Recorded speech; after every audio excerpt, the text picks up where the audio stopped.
اعوذ باللہ من الشیطان الرجیم، بسم اللہ الرحمن الرحیم۔ تمام دیکھنے اور سننے والوں کو میری طرف سے بادب السلام علیکم ورحمۃ اللہ وبرکاتہ۔ امید ہے کہ آپ سب لوگ اللہ کی رحمت سے خیریت سے ہوں گے۔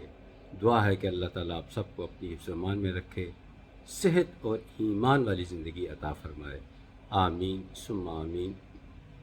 میں آپ کے لیے دعا گو ہوں، آپ میرے لیے دعا کیا کریں۔ بہت شکریہ۔ کوئی بھی امپورٹنٹ ٹاپک پہ بات کرنے سے پہلے آج میں ایک اچھی بات آپ کے ساتھ شیئر کرنا چاہتا ہوں کہ ایک میرا بہت پرانا دوست، جس سے کمیونیکیشن یعنی ٹیلی فونک رابطہ 2011 کے بعد منقطع ہو گیا۔ شاید میرا موبائل کہیں سنیچ ہو گیا یا موبائل میرے پاس نہیں رہا ان کا، تو یہ یوٹیوب کے ذریعے اتفاق سے ان سے رابطہ ہو گیا۔ تو بہت اچھی گفتگو ہوئی ان کے ساتھ۔ انہوں نے ظاہر 11-12 سال کے بعد بات چیت ہو رہی تھی، تو کئی امپورٹنٹ ٹاپک پہ بات چیت ہوئی۔ انہوں نے میرے حالات حاضرہ جو ہیں وہ پوچھے، میں نے ان کے پوچھے۔ بہرحال انہوں نے مجھے اتنا موٹیویٹ کیا، مجھے اتنا اسٹرانگ کر دیا کہ میں حیران رہ گیا۔ She is such intelligent lady, she is really intelligent. وہ آج بھی، وہ پہلے سے بھی کہیں زیادہ انٹیلیجنٹ ہو چکی ہیں، اور وہ اس وقت کافی بڑی آفیسر ہیں۔ تو وہ گلہ کر رہی تھی کہ میں سمجھی میں بیرون ممالک زیادہ رہتی ہوں، چونکہ وہ ڈپلومیٹک ٹورز پہ رہتی ہیں، تو مجھے شاید سمجھی کہ شاید اس لیے غلطی ہو گئی یا کوئی ایسی بات ہو گئی۔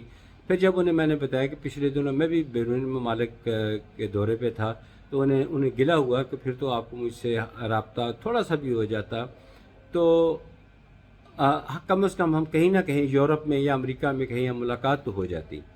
بہرحال بڑی اچھی بات چیت ہوئی ٹیلی فونک کے لیے۔ اور یہ بھی بتاتا چلوں، بالمشافہ ہماری ملاقات آج تک نہیں ہے، لیکن ہمارے جو ایک مخلصانہ ریلیشن جو ہوتے ہیں ایک دوست کے ساتھ، اس طرح کے بہت اچھے، بڑے اچھے، بہت مضبوط اور بہت پاکیزہ تعلقات ہیں ہمارے۔ اللہ تعالیٰ سے دعا ہوئے کامیاب رہے۔ انہوں نے مجھے اتنا موٹیویٹ کیا کہ مجھے سارے اپنے غم بھول گئے۔ مجھے احساس ہی نہیں ہوا کہ اس بڑی دنیا میں میں کافی حد تک تنہا ہوں۔ تو اللہ انہیں خوش رکھے۔ ہماری ملاقات بھی شیڈیول طے پائی ہے کہ میں نئے دورے پہ تھا، تو انہیں گلہ ہوا کہ پھر تو آپ کو مجھ سے رابطہ تھوڑا سا بھی ہو جاتا، تو کم از کم ہم کہیں نہ کہیں یورپ میں یا امریکہ میں کہیں ہم ملاقات تو ہو جاتی۔ بہرحال بڑی اچھی بات چیت ہوئی ٹیلی فونک کے لیے۔ اور یہ بھی بتاتا چلوں، بالمشافہ ہماری ملاقات آج تک نہیں ہے، لیکن ہمارے جو ایک مخلصانہ ریلیشن جو ہوتے ہیں ایک دوست کے ساتھ، اس طرح کے بہت اچھے، بڑے اچھے، بہت مضبوط اور بہت پاکیزہ تعلقات ہیں ہمارے۔ اللہ تعالیٰ سے دعا ہوئے کامیاب رہے۔ انہوں نے مجھے اتنا موٹیویٹ کیا کہ مجھے سارے اپنے غم بھول گئے۔ مجھے احساس ہی نہیں ہوا کہ اس بڑی دنیا میں میں کافی حد تک تنہا ہوں۔ تو اللہ انہیں خوش رکھے۔ ہماری ملاقات بھی شیڈیول طے پائی ہے کہ میں نیکسٹ ویک اسلام آباد ان کی دعوت پہ جاؤں گا، اور وہ ان کے ہسبینڈ، ان سے ملاقات ہوگی، اچھی بات چیت ہوگی انشاءاللہ تعالی۔ اب آتے ہیں اصل ٹاپک کی طرف، اور یہ ہم بتا دوں کہ ان کے ساتھ میری ملاقات یوٹیوب کے ذریعے ہوئی۔ یوٹیوب کہیں گھومتے پھرتے ان تک پہنچا، انہوں نے مجھے پہچانا، اس پہ میرا موبائل نمبر ڈسپلے ہوتا ہے، تو یوٹیوب میرے لیے بھی فائدہ مند اس لحاظ سے ہو رہی ہے۔ تو آپ لوگ بھی بلا جھجک، آپ کو کوئی بھی کسی قسم کا مسئلہ ہو، میں نے کیا کچھ آپ سے خدا نخواستہ چارج کرنا ہوتا ہے، اور جیسے فراڈیے لوگ ہوتے ہیں یہ بتا کے پیسے لوٹنے، یہ کام تو میں نے کرنا نہیں ہوتا۔ میں نے اللہ کی رضا کے لیے آپ لوگوں کی رہنمائی کرنی ہوتی ہے۔ آج عاشر صاحب ہیں، انہوں نے سوال کیا، سوال تو آتے ہی رہتے ہیں لیکن یہ سوال بڑا امپورٹنٹ ہے جس کا جواب سب کے لیے فائدہ مند ہوگا انشاءاللہ۔ عاشر صاحب نے یہ سوال کیا کہ یہ کہا جاتا ہے کہ اللہ تعالیٰ پتھر میں پلنے والے کیڑے کو بھی خوراک دیتا ہے، کیا یہ حقیقت ہے؟ اس کا دین سے کوئی تعلق ہے یا محض ایک واقعہ ہے؟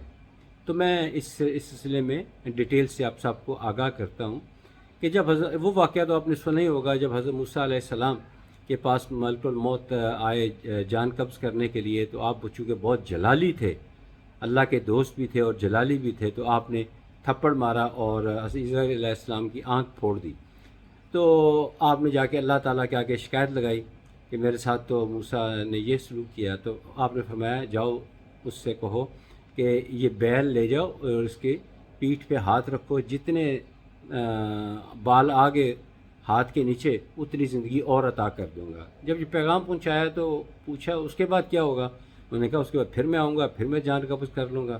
تو پھر اس نے بتایا کہ جب اس وقت جان قبض کرنی ہے تو پھر ابھی کر لو، لیکن بال آگے ہاتھ کے نیچے اتنی زندگی اور عطا کر دوں گا۔ جب یہ پیغام پہنچایا تو پوچھا اس کے بعد کیا ہوگا؟ انہوں نے کہا اس کے بعد پھر میں آؤں گا، پھر میں جان قبض کر لوں گا۔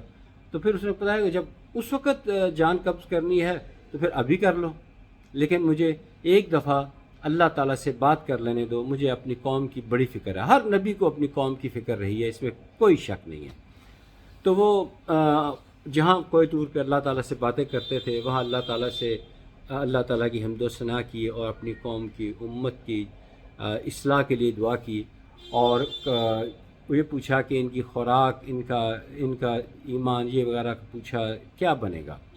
آپ جو اس کے بعد فارغ ہو کے نیچے اتر کر آ ہی رہے تھے تو راستے میں ایک نہر آئی، اس نہر کے اندر ایک پتھر تھا۔ اللہ تعالیٰ کی طرف سے حکم آیا کہ اس پتھر کے اوپر آپ اپنا عصا مبارک یعنی لاٹھی اس کے اوپر ماریں۔ جب وہ لاٹھی ماری تو پتھر دو ٹکڑے ہو گیا۔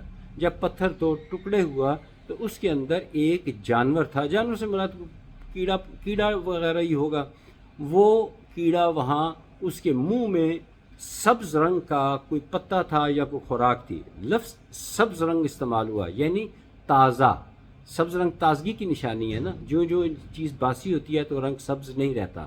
سبز رنگ کا جو تھا نا وہ خوراک اس کے منہ میں تھی، اور وہ اس جگہ پہ خوراک اس کو مل رہی تھی کہ وہ پتھر جس کے اندر نہ پانی نہ ہوا کسی چیز کا گزر نہیں، لیکن اللہ تعالیٰ بند پتھر میں پلنے والے کیڑے کو بھی خوراک دے رہے ہیں۔ تو یہ پیغام تھا حضرت موسیٰ علیہ السلام کو کہ دیکھو اگر میں پتھر میں پلنے والے کیڑے کو خوراک دے سکتا ہوں تو ہماری قوم کو کیوں بھوکا رکھوں گا۔ تو یہ واقعہ بالکل صحیح ہے۔ عاشر صاحب نے جس طرح کا سوال کیا اسی طرح آپ لوگ بھی سوال کر سکتے ہیں۔ ہمارے ایک بڑے پیارے دوست محمد تنویر چشتی صاحب اور انہوں نے ایک نعت مبارک بھیجی ہے، میں انشاءاللہ کل کی ویڈیو میں کوشش کروں گا اس کا کچھ پارٹ جو ہے وہ میں شامل کر سکوں، اس کو بھی ملاحظہ کیجئے۔ وہ امریکہ میں ہوتے ہیں، ان کو شوق ہی نعت مبارک پڑھنے کا ہے۔ اللہ تعالیٰ ان کے شوق کو سلامت رکھے اور قبول فرمائے، آمین ثم آمین۔ امید ہے کہ آج کی مختصر یہ ویڈیو آپ کو پسند آئی ہوگی۔ اللہ تعالیٰ آپ سب کو حفظ و امان میں رکھے، صحت اور سلامتی والی زندگی عطا فرمائے، خاتمہ بالایمان فرمائے۔ اگلی ویڈیو تک اجازت دیجیے۔ خدا حافظ۔ السلام علیکم ورحمۃ اللہ وبرکاتہ۔